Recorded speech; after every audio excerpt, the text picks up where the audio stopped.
السلام علیکم ورحمۃ اللہ وبرکاتہ۔ اعوذ باللہ من الشیطان الرجیم، بسم اللہ الرحمن الرحیم، الحمد للہ رب العالمین، الصلاۃ والسلام علی سید المرسلین وعلی آلہ واصحابہ اجمعین، اما بعد۔ تمام تر تعریفیں، حمد و ثنا اللہ رب العزت کے لیے لائق اور زیبا ہے، جو ساری کائنات کا تنہا خالق و مالک، مربی اور منتظم ہے۔ درود و سلام ہو تمام انبیاء کرام پر، خصوصاً نبی مکرم رحمۃ للعالمین امام الانبیاء حضرت محمد مصطفیٰ صلی اللہ علیہ وسلم پر، ان کے آل پر، اصحاب پر رحمتیں اور برکتیں نازل ہوں۔ اس مختصر سے درود و سلام کے بعد آج کا ہمارا ٹاپک سٹارٹ کرتے ہیں۔ آج کا ٹاپک ہے رسولوں کا کام اور اس کی قسمیں۔ رسول کس لیے آتے ہیں؟ یہ دنیا امتحان کی جگہ ہے اور انسان حالت امتحان میں ہے۔ یہاں اللہ تعالیٰ شب و روز اسے آزما رہا ہے تاکہ دیکھے کہ کون اس کا فرمانبردار ہے اور کون اس کا نافرمان۔ دوسرے ورڈز میں اس بات کو ایسے کہہ سکتے ہیں کہ انسان کفر اور اسلام کے بیچ کھڑا ہے، کفر اور اسلام کے درمیان ہے۔ اسلام خدا پرستی کی دعوت دیتا ہے اور کفر خدا سے بغاوت کا دوسرا نام ہے۔ انسان کو انہی دو راہوں میں سے ایک راہ اختیار کرنی ہوتی ہے، ایک راہ چوز کرنا ہوتا ہے۔ تیسری کوئی راہ ہی نہیں، تیسرا کوئی راستہ ہی نہیں۔ انسان کو اتنے بڑے امتحان میں ڈالنے سے پہلے اللہ تعالیٰ نے اپنے رسولوں کے ذریعے سے بتا دیا کہ اس کے لیے صحیح طریقہ کیا ہے اور غلط طریقہ کیا ہے، وہ کامیاب کیسے ہو سکتا ہے اور اس کی ناکامی کس چیز میں ہے، تاکہ جو شخص خدا کو خوش کرنا چاہے خوش کر سکے اور جو تباہ ہونا چاہے خود ہی تباہ ہو جائے۔ ایک آیت ہے جس کا ترجمہ کچھ اس طرح ہے سورہ لیل کا: یقیناً راہ دکھانا ہمارے ہی ذمے ہے اور ہمارے ہی ہاتھ میں ہے دنیا اور آخرت۔ اللہ تعالیٰ نے انسان کو بے شمار نعمتیں دی ہیں، لیکن اس کی سب سے بڑی نعمت یہ ہے کہ اس نے اپنا دین اسے عطا کیا ہے۔ اللہ رب العزت نے اپنا دین ہمیں عطا کیا ہے، ہمیں وہ راہ دکھائی جو اس کو ہم کو دنیا اور آخرت میں کامیاب اور کامران بنا سکتی ہے۔ اللہ تعالیٰ کی یہ نعمت اس کے رسولوں کے ذریعے اس نے انسانوں تک پہنچایا ہے نا، کیونکہ اللہ کا دین جو ہے وہ رسولوں کے ذریعے ہی ہم تک پہنچایا ہے۔ ہم تک لانے والا کون ہے؟ اللہ کے رسول۔ اللہ کے رسول نہ آتے تو انسان کو اس کا دین ہی نہ ملتا۔ کس کا؟ اللہ رب العزت کا، اور وہ ہدایت سے محروم ہوتے۔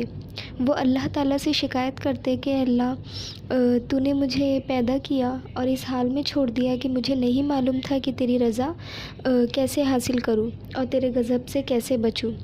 میں نہیں جانتا کہ کن کاموں سے تو خوش ہوتا ہے اور کن کاموں سے ناخوش۔ ایسی حالت میں تیری رضا کیسے چاہتا ہے اور تو کیسے خوش کرتا ہے نا۔ جب کامیابی کی راہ ہی سے واقف نہ تھا تو ناکامی سے کیوں کر بچتا، ہے نا۔ ایسے کہ ہمارے سوال ہوں گے اللہ رب العزت سے، ہے نا۔ لیکن اب یہ بہانہ اللہ کے ہاں ہرگز نہیں سنا جائے گا۔ کیوں؟ کیونکہ اللہ کے رسول ہر دور میں آتے رہے اور انسان کو راہ حق دکھاتے رہے۔ سورہ نساء کی 165 کی آیت ہے جس کا ترجمہ ہے کہ اللہ نے انسانوں کی طرف اپنے رسول بھیجے اور ان کو جنت کی خوشخبری دیتے اور دوزخ سے ڈراتے تھے، تاکہ رسولوں کے آنے کے بعد اللہ جو فیصلہ کرے اس کے مقابلے میں انسانوں کے پاس حجت یعنی کوئی بحث، کوئی ڈیبیٹ نہ رہے۔ اب دیکھیں گے کہ رسول کب آتے ہیں۔ اللہ تعالیٰ نے اس زمین پر جس پہلے انسان کو پیدا کیا وہ اس کا رسول بھی تھا، ہے نا۔ اس نے براہ راست اس پر ہدایت واضح کر دی تھی۔ اس سب سے پہلے جو یعنی اللہ تعالیٰ نے سب سے پہلے جو انسان دنیا میں پیدا کیا وہ اللہ کا رسول بھی تھا، اور جو ہے تو ہمارے تخلیق کا یعنی ہمارے والد بھی، ہے نا، آدم علیہ السلام۔ ہم جو ہے تو انہی کی اولاد ہے نا، ابن آدم۔ اس سے پہلے انسان نے اپنی زندگی ٹھیک اسی طرح گزاری جس طرح زندگی گزارنے کا اسے حکم ملا تھا، لیکن اس نیک انسان سے جو نسل پھیلی، اس نیک انسان سے. کس نیک انسان سے؟ آدم علیہ السلام سے. جو نسل پھیلی اس نے ہمیشہ وہی راستہ اختیار کیا جو اللہ تعالیٰ کے انعام کا حقدار بناتی، بلکہ اس نے بارہا اس کی نافرمانی کی اور اس کے غضب کو دعوت دی. یہ ایک حقیقت ہے کہ جب انسان کی غفلت حد سے بڑھ جاتی ہے اور وہ کھلم کھلا اللہ سے جو ہے تو بغاوت کرتا ہے یا نافرمانی والے کام کرتا ہے، تو زمین پر وہ جو انسان ہے جو ایسے کرتا ہے وہ ایک بوجھ سا بن جاتا ہے، اور وہ جو ہے تو اس قابل ہوتا ہے کہ اسے مٹا دیا جائے. لیکن اللہ کی رحمت اس کے غضب پر حاوی ہے. وہ اپنے بندوں کو آخر وقت تک جو ہے تو عذاب سے بچانا چاہتا ہے. جب کبھی انسان نے اللہ سے بغاوت کی اور اس کی مرضی کو جو ہے تو نہ مانا تو اس نے اپنے رسول بھیجے تاکہ اس کا عذاب آنے سے پہلے جو ہے تو انسان اس چیز سے جو ہے تو آگاہ ہو جائے، اس چیز سے جو ہے تو پہلے سے ہی اویئر ہو جائے، اسے معلوم ہو جائے کہ اسے کدھر جانا چاہیے تھا اور وہ کدھر جا رہا ہے، اس کی غلط کاریوں غلط کاموں پر جو ہے تو روک ہو جائے، ہے نا. جبکہ اس کو اس کے ریزلٹس، اس کے جو ہے تو نتیجے اچھی طرح معلوم ہو جائے. اللہ کے یہ رسول ہر دور ہر قوم میں آئے اور بگڑے ہوئے انسان کو اس کے انجام سے باخبر کرتے رہے. انہوں نے جو ہے تو جب کوئی غلط راہ پہ چلتا تو اس کی تنبیہ کی، ہے نا، اور جو ہے تو بہت ہی اچھے سے جو ہے تو اس کو سیدھا راستہ دکھایا، ہے نا. اس کی غلط روی پر درد بھری تنقید کی اور اسے بتایا کہ جو ہے تو سرکشی اور یہ بری چیزیں جو ہے تو انسان کو زیب نہیں دیتی، ہے نا. اس کے خدا نے اسے اپنی بندگی کے لیے پیدا کیا، اور اگر وہ اسی راستے پر آیا تو خدا کا غضب اس طرح آئے گا کہ کہیں اسے جو ہے تو پناہ نہیں ملیں گی، جگہ نہیں ملیں گی. جب تک کہ یہ بات واضح نہیں ہوتی کسی قوم پر خدا کا عذاب نہیں آتا. کسی بھی قوم پر جو ہے تو خدا کا عذاب نہیں آیا جب سب سے پہلے جو ہے تو اللہ رب العزت نے اپنے رسولوں کو بھیجا. ہر قوم میں بنی اسرائیل کو دیکھو، ہے نا، اللہ تعالیٰ نے جو ہے تو پہلے نبیوں کو بھیجا، عیسیٰ علیہ السلام کو، ہے نا. سب سے پہلے انہوں نے جو ہے تو انسانوں کو بتایا کہ صحیح راستہ کیا ہے، اللہ کی رضا کا راستہ کون سا ہے اور اللہ کی غضب کا راستہ کون سا ہے. لیکن وہ اپنی سرکشی پر ہی اڑے رہے اور انہیں جو کرنا تھا انہوں نے وہی کیا، ہے نا. پھر اللہ رب العزت کی بھی جو رسی ہے وہ ایک مدت تک جو ہے تو وہ ڈھیلی ہوتی ہے نا. اور اللہ رب العزت جب چاہے تو پھر اس کو کیا کر لیتا ہے، کس لیتا ہے نا. تو کسی بھی انسان پر جو ہے تو کسی بھی قوم پر جو ہے تو عذاب نازل نہیں ہوا تب تک جب تک اللہ رب العزت نے ان کو اپنے فرشتوں کے ذریعے آگاہ اور ان تک جو ہے تو معلومات نہ پہنچا دی، ہے نا. یہی حقیقت قرآن میں بیان کی گئی ہے. بنی اسرائیل کی آیت ہے، آیت نمبر 15، وَمَا كُنَّا مُعَذِّبِينَ حَتَّى نَبْعَثَ رَسُولًا. ہم کسی قوم کو اس وقت تک عذاب نہیں دیتے جب تک اس کے پاس رسول نہ بھیج دے، ہے نا. رسولوں کا احسان. اللہ تعالیٰ کے رسولوں کی مثال اس دنیا میں بہتے ہوئے پانی چشمے کی سی ہے نا، جس سے ہزاروں اور لاکھوں انسان جو ہے تو سیراب ہوتے ہیں اور اپنی جو ہے تو ضرورت کو پوری کرتے ہیں. انسانیت کی کھیتی جب بھی سرسبز و شاداب ہوئی ہے انہی سے ہوئی ہے. وہ نہ پیدا ہوتے تو انسان جل کر جو ہے تو راکھ ہو جاتی، ہے نا. انسانیت جل کر راکھ ہو جاتی اگر جو ہے تو نبی دنیا میں نہ آتے. دنیا ان کو کچھ دیتی نہیں بلکہ ان سے پاتی ہے نا. آپ اگر ہم مادی لحاظ سے دیکھیں تو ان کا وجود اپنی ذات سے زیادہ دوسروں کے لیے ہوتا ہے. وہ کسی سے کچھ وصول نہیں کرنے آئے، نہ ہی کیے، بلکہ سب کو مالا مال کرنے آئے، ہے نا. اور کمال یہ کہ اس جد و جہد میں وہ اپنا سب کچھ لٹا کر صرف قلبی اور دلی سکون اور جو ہے تو راحت کو محسوس کیے. ان کو اطمینان ہوتا کہ اللہ تعالیٰ ان کو جو توانائی، جو انرجی اور جو قوت اور جو صلاحیت، جو ایبیلیٹیز جو اللہ رب العزت نے انہیں دی ہے وہ ان کی ویسٹ نہیں گئی، وہ رائے گاہ نہیں گئی، بلکہ صحیح جگہ میں صرف ہوئی، صحیح جگہ میں لگی، ہے نا. اپنی جد و جہد کے بارے میں یہ اطمینان اللہ کے رسولوں اور ان کی اتباع کرنے والوں، ان کے ماننے والوں کے سوا اس دنیا میں کسی بھی شخص کو نصیب نہیں ہوتی. یہ وہ حقیقی انعام ہے جو انہیں اپنی خدمات کے صلے میں یہاں ملتی ہے نا. کس کو؟ نبیوں کو یہاں ملی ہے. عام طور پر جو لوگ انسانیت کے خیر خواہ سمجھے جاتے ہیں اور جن کے پیچھے چلنے میں دنیا فخر محسوس کرتی ہے، بہت پراؤڈ ہوتی ہے، وہ کسی نہ کسی عنوان سے انسان کی صرف دنیاوی جو ہے تو کامیابی چاہتے ہیں۔ ان میں سے کسی کے سامنے جو ہے تو معاشی اسکیم ہوتی ہے، کسی کے سامنے تعلیمی ایجوکیشنل جو ہے تو منصوبہ ہوتا ہے، کوئی آزادی کی تحریک فریڈم کا جو ہے تو وہ ہوتا ہے، کسی کو سائنس کی ترقی کی فکر ہوتی ہے نا، ٹیکنالوجی، سائنس، اور کوئی جو ہے تو سوشل ایکٹیویٹی میں جو ہے تو سدھار لانا چاہتا ہے نا، بلکہ وہ صرف اس لیے آتے یہی ساری چیزوں میں ہے نا۔ لیکن اللہ کے رسول جو ہے نا، وہ کسی بھی یہ سب کوئی بھی تحریک اور یہ سب کوئی بھی منصوبہ، کوئی بھی اسکیم لے کر نہیں اٹھے، بلکہ وہ صرف اسی لیے آتے ہیں، وہ صرف اس لیے آئے کہ انسان کو ان کے رب کا پیغام جو ہے تو پہنچائے، اور انہیں اس حقیقت سے جو ہے تو آگاہ کرے، اس حقیقت کو جو ہے تو انسان تک پہنچائے کہ وہ سب کے سب اللہ کے بندے اور اس کے غلام ہیں، اور انہیں اپنے تمام معاملات میں اس کی بندگی کرنی چاہیے۔ اس پیغام کو جو شخص قبول کرتا ہے وہ اللہ کی نعمتوں کا جو ہے تو مستحق حقدار ہوتا ہے، اور جو اسے رد کر دیتا ہے وہ اس کی رحمتوں سے دور ہو جاتا ہے۔ اللہ کے رسولوں کا یہ اتنا بڑا احسان ہے کہ انہوں نے جو ہے تو جو بھی اللہ رب العزت کا پیغام تھا وہ بالکل حرف بحرف ہم تک پہنچایا ہے نا۔ اور رسول جو ہے تو جب بھی دنیا میں آئے انہوں نے انسانوں کے جو ہے تو مسئلے مسائل حل کیے ہے نا۔ انسان کا اصل مسئلہ یہ نہیں ہے کہ یہاں پہ جو ہے تو معاشی یعنی سوشل جو ہے تو ریلیشن قائم ہو جائے ہے نا، یا تعلیم اس قدر عام ہو جائے کہ ایجوکیشن اس طرح عام ہو جائے کہ ہر شخص دنیا کا جو ہے تو پڑھا لکھا ہو جائے ہے نا، یا جو ہے تو انڈسٹریل صنعت میں جو ہے تو ترقی ہو جائے ہے نا۔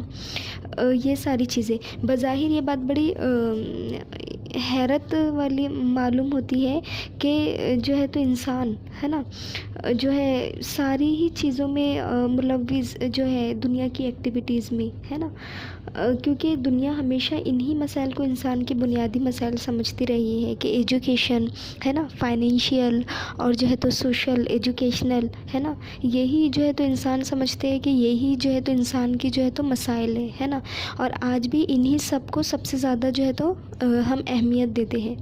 لیکن حقیقت یہ ہے کہ یہ جو بھی مسائل ہے نا، جو بھی پرابلمس ہیں، ان کی اپنی جگہ کتنی ہی اہمیت کیوں نہ ہو، یہ سب چھوٹے چھوٹے مسائل ہیں، اور ایک بنیادی مسئلے کی جو ہے تو برانچ ہے، شاخ ہے۔ جو لوگ ان شاخ کی جو ہے تو یعنی اس کو چھانٹتے، اس کو اور بیوٹیفل خراشتے تراشتے ہیں، ان کو بناتے سنوارتے ہیں ہے نا، یہ سب میں مصروف ہے، وہ بہت ہی معمولی کاموں میں لگے ہوئے ہیں۔ ان کی نظر اس اصل پر نہیں ہے جہاں سے یہ شاخیں نکلتی ہیں اور پوری زندگی پر جو ہے تو چھا جاتی ہے۔ اس اصل پر صرف انہی افراد کی نظر جاتی ہے اور جا کر زندگی کے آخری لمحے تک جمی رہتی ہے، جن کو اللہ تعالیٰ کی طرف سے خاص بصیرت، خاص جو ہے تو نظر جو ہے تو حاصل ہوتی ہے، اور جو صحیح معنی میں دنیا کے جو ہے تو قائد امام بنا کر بھیجے جاتے ہیں۔ انہی کو اپنی زبان میں اللہ کے رسول اور جو ہے تو اس کے پیغمبر کہتے ہیں۔ انسان کا بنیادی مسئلہ یہ ہے کہ وہ اپنے انجام سے باخبر رہے اور اپنے اس خدا کو نہ بھولے جس نے اسے پیدا کیا اور جس کی طرف اسے پلٹ کر جانا ہے۔ لیکن اس کا یہ حال ہے کہ وہ اپنے آپ کو ہر بندش سے آزاد سمجھتا ہے۔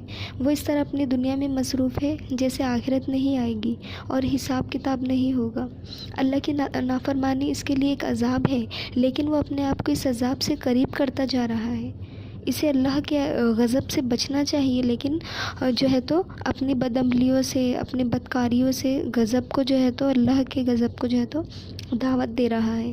غرض یہ کہ اس نے اپنے مالک مولا کے بارے میں انتہائی غلط جو ہے تو رویہ، بیہیویئر اختیار کر رکھا ہے، جو اسے کسی بھی حال میں اختیار نہیں کرنی چاہیے۔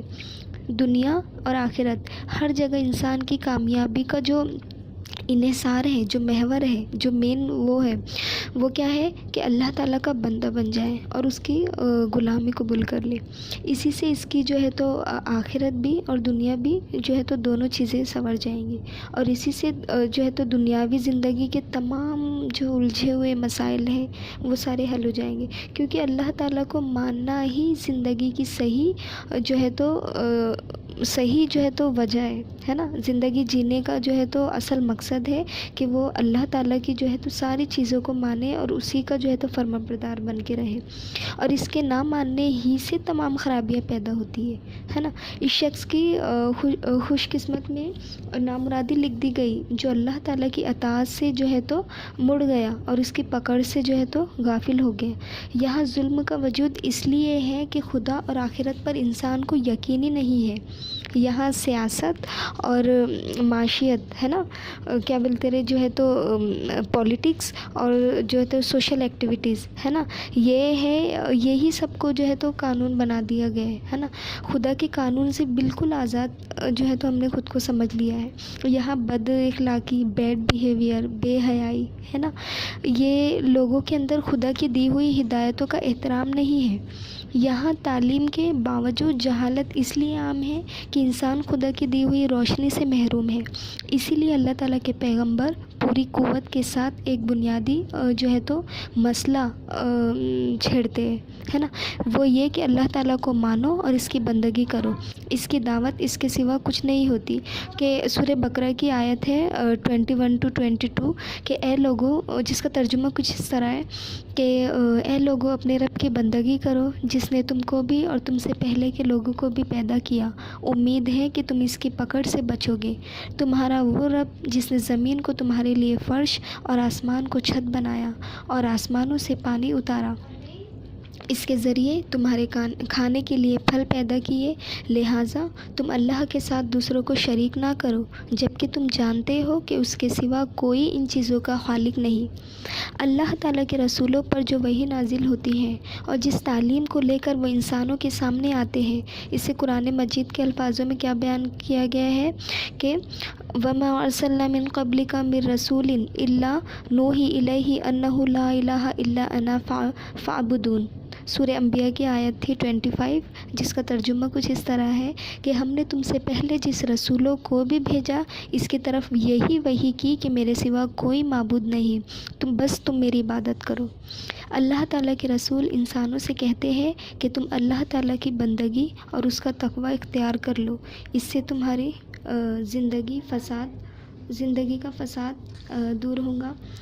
اس کے باغیوں اور سرکشوں کے پیچھے چلنے کی جگہ ہماری اتباع کرو، ہم تمہیں کامیابی کی منزل سے ہمکنار کریں گے۔ سورہ الشورى کی آیت نمبر 150 سے 152 ہے فَاتَّقُوا اللَّهَ وَأَطِیعُونِ وَلَا تُطِیعُوا أَمْرَ الْمُسْرِفِینَ الَّذِینَ يُفْسِدُونَ فِی الْأَرْضِ وَلَا یُصْلِحُونَ، جس کا ترجمہ ہے بس اللہ تعالیٰ سے ڈرو اور میری بات مانو اور ان مصرفین کے حکم کے پیچھے نہ چلو جو زمین میں فساد مچاتے ہیں اور اصلاح نہیں کرتے۔ یہ ہے اللہ تعالیٰ کے رسولوں کی وہ دعوت جو دنیا کے سامنے مسلسل پیش کرتے ہیں، جس کی فکر میں ان کے شب و روز گزرتے ہیں اور جس کے لیے ان کی حیات بابرکت وقف ہوتی ہے۔ رسول جو ہے وہ غالب ہوتے ہیں۔ قرآن مجید میں اللہ تعالیٰ کے رسولوں کا سلسلہ، اس کا یہ قانون بیان ہوا کہ المجادلہ کی صورت نمبر 21 ہے کتب اللہ لا غلبن انا ورسولی ان اللہ مع قوی عزیز۔ اللہ تعالیٰ نے لکھ دیا ہے کہ میں اور میرے رسول ضرور کامیاب ہوں گے، بے شک اللہ قوت اور غلبے والا ہے۔ اللہ سے دعا ہے کہ وہ ہمیں حقیقی جو ہے تو اللہ رب العزت کا حق ادا کرنے والا بنائے اور ہماری زندگی جو ہے تو اسلام کے نظریے سے گزارنے کی توفیق عطا فرمائے، اور جب تک زندہ رکھے ایمان و اخلاص کے ساتھ زندہ رکھے، اور جب ہمارا خاتمہ ہو ایمان و اخلاص پر ہو۔ وما توفیقی الا باللہ۔ السلام علیکم ورحمۃ اللہ وبرکاتہ۔